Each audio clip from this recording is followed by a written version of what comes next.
Hi there, you're listening to the Practical Stoic podcast with your host, me, Simon Drew. If you'd like to listen to over 200 episodes that were recorded before 2020, then you can head to my Patreon site.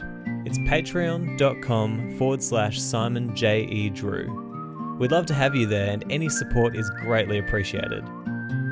We'd love to also have you on our Facebook community, the Practical Stoic Mastermind. But for now, enjoy the show.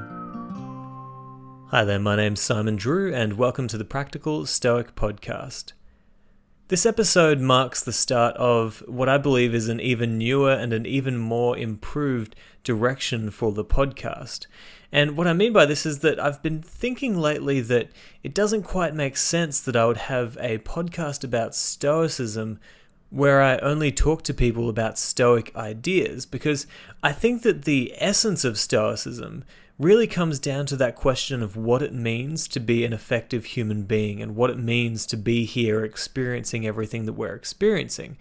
And these are questions that don't need to be answered only by people within the realm of Stoicism.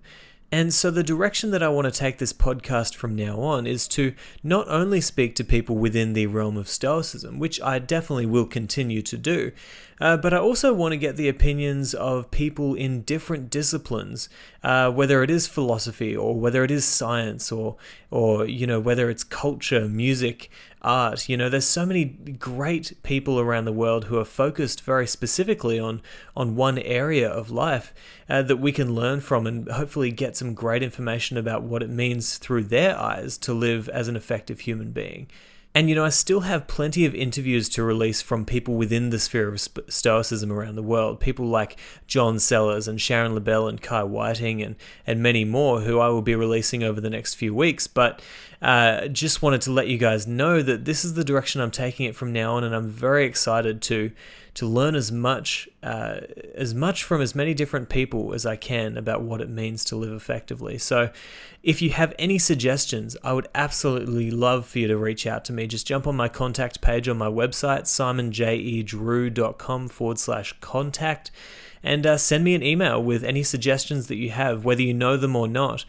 I'm always open to getting people on the show and really having a great discussion with them around these bigger questions of life, of what it means to be human. So, without any further ado, I want to present to you this episode. This is a post that I recently wrote for my website, and you can get the link to that post in the show notes, and I hope you enjoy it. Lately, I've been trying to carefully observe myself and the world around me. I've been trying to see things for what they are and not just for what they appear to be. And I say that I'm trying because one conclusion that I keep on coming to is that no matter how hard I try, I will always simply be me as I am, viewing this incredibly complex world through a lens that is limited in scope, to say the least. It's as if there's an extravagant party happening in a mansion, and I'm trying to see what's happening inside by looking through a keyhole in the kitchen door. I know that there's plenty of grand and exciting things happening, but for now, all I can do is trust that with enough time, I'll be able to put a few pieces together. From a young age, my parents could see that if I was going to try something, then I really wanted to try it. If I was riding horses, then I wanted to be the cowboy. If I was playing music, then I wanted to be up on stage becoming the best entertainer I could be. When I went to church, I wanted to look the part, and when I wasn't going to church, I wanted to have all of the perfectly good reasons why I wasn't. I'd like to say that this kind of all-in or nothing attitude came down to a desire to give 100% to everything I was doing, but honestly, in hindsight, I can say that I wasn't trying to go all in on anything. Rather, I think that I was actually trying to give the appearance that I knew what life was all about, when in reality I had absolutely no idea. And in trying to appear to be something, I now see that I was simply hiding the fact that I knew nothing. To me, the appearance of having the answers was more important than actually having any answers.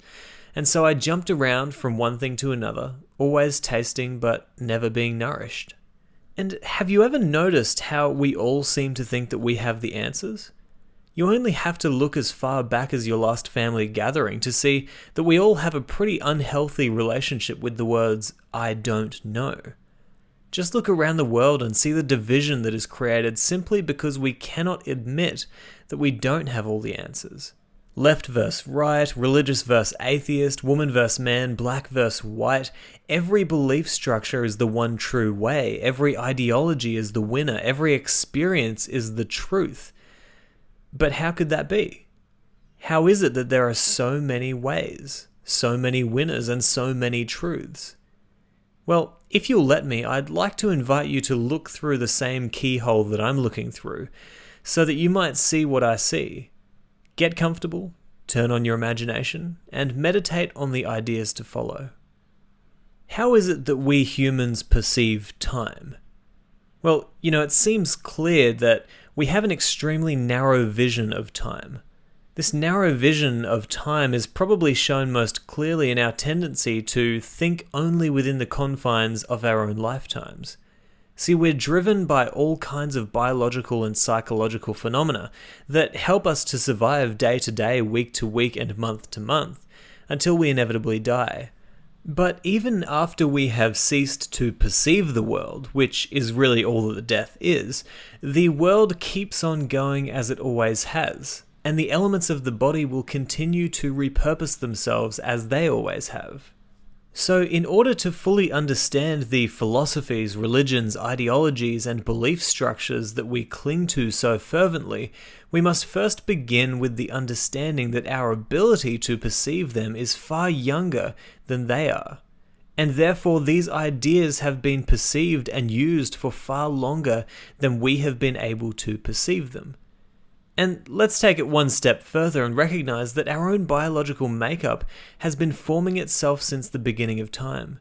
So you aren't simply you, and your beliefs aren't simply your beliefs, but rather you are a mix of the millions of people who came before you, and your beliefs are the result of thousands of years of those beliefs being conceptualized, formed, upgraded, updated, and perfected.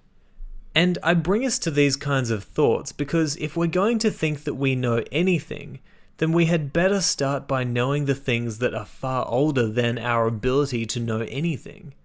And when you come to this place, doesn't it seem that we don't have ideas, but that ideas have us? Why else would it be so difficult to admit when you're wrong? You're being run by an idea that predates you. And you're believing that idea whilst using circuitry and wiring that has been in the works since long before you were here. And not only can this bring a certain level of understanding about the way that you act, but try for a moment to see how humanity acts. View for a moment the movements, wars, mass migrations, and state formations of the world, and you too might see that these seem to be the result of ideas and beliefs playing us like toys. Now that I look back on my own life so far, I can see, as I'm sure that you could if you look back on yours, that I've been played like a toy time and time again. I haven't had many ideas, they've had me. Am I angry about this? Absolutely not. I'm no more angry than an amateur chess player being bested by a grandmaster. See, I've got the lessons to learn and I hope that I learn them. But it wasn't until recently that I truly began to understand the path that I needed to take in order to welcome the best ideas into my life. See, last November I made the choice to leave a full-time position as a gym manager so that I could spend more time coaching my clients, creating this podcast, and above all, trying to learn about what would make me a whole human being.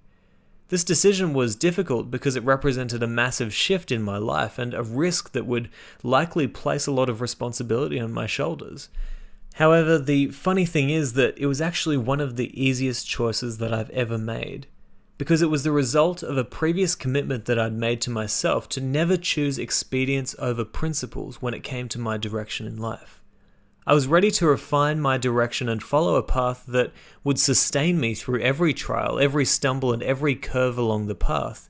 And so as soon as it made sense to me, I decided that the best thing that I could do would be to pursue meaning, to pursue the things that would, at least in my view, justify my existence. But it was so much more than this. See, it was a decision to trust that if I pursued goals that were real, then my satisfaction would also be real. It was a decision to be vulnerable, to go on an adventure, and to realize once and for all that what I knew about being an effective human being really only scratched the surface of what there was to know. And this understanding, as far as I can see, is the necessary precursor to a life of philosophy. We need to come to that point where we realize that our knowledge and understanding is undeniably limited. And when you know this, then all that's left is to ask more questions. What do I want? What do I need? What does this mean? Why does it mean that?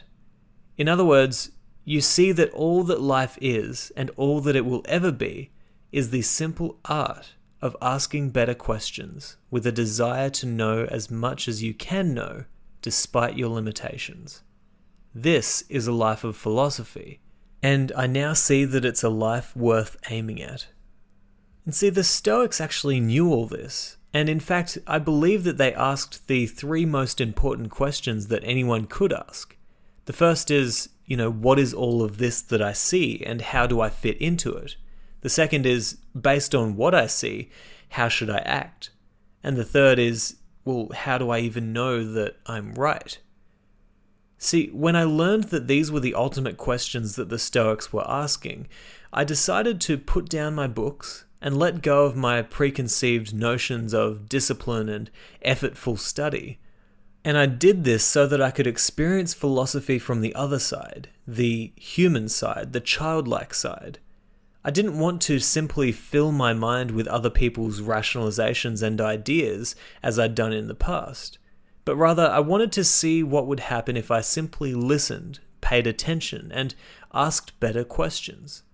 This was my true moment of conversion, you might say. This was the time when I realized that the life of philosophy, the examined life, was the ideal that I needed to aim at. And what I've found during my brief experimentation with this kind of aim is that joy is almost always achievable because there's always something new to wonder about.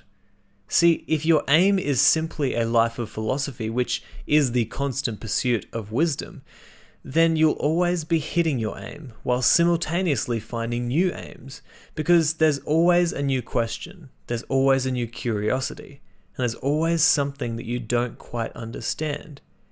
And if you fall in love with the pursuit of wisdom and understand that there's actually something quite beautiful in not knowing, then you see that the point is not to have complete understanding, but simply to ask and simply to wonder. And finally, if you'll just follow me for one more idea, then I'd like to suggest that the ultimate joy in a life of philosophy comes when you've examined and questioned even your own reasoning capabilities to such a degree that you come to one very important question. How do I even know that I'm right about any of this? This is one of those questions that the Stoics would have asked. And when you understand that really it's quite impossible for you to have unadulterated reason and perfect understanding, then you're left with only a few places to go. Surrender, gratitude, and an everlasting wonder that will sustain you forever as long as you never stop asking questions. See, the game of life is one that is ultimately impossible for any one individual to learn, especially in our lifetime. But just because it cannot be learned in its entirety doesn't mean that it cannot be won. See, we win by, as I suggested earlier, remembering that there are some things that are bigger than we are. One of those things is the human species. A force that was here long before now and will likely remain here long after you and I die. Maybe, just maybe, we win the game by helping humanity to win the game. Maybe if you were to dedicate yourself to asking the right questions and learning what it takes to live a good life, then you would be inevitably sending ripples out into the lives of millions, if not billions of individuals now and in the future. And just by your dedication to the pursuit of wisdom, you would be helping the entirety of the human race to win the game. And this is where I'll leave you. to think, to wonder, to question, and to sit with these ideas. Thank you so much for listening to this episode of the Practical Stoic Podcast. If you'd like to stay up to date with the Practical Stoic community and everything to do with this podcast, then just go to my website simonjedrew.com and subscribe to the Practical Stoic Weekly, a newsletter that I send out every week with updates and all sorts of great Stoic insights. You can also find me everywhere online by searching Simon J. E. Drew. See you next time.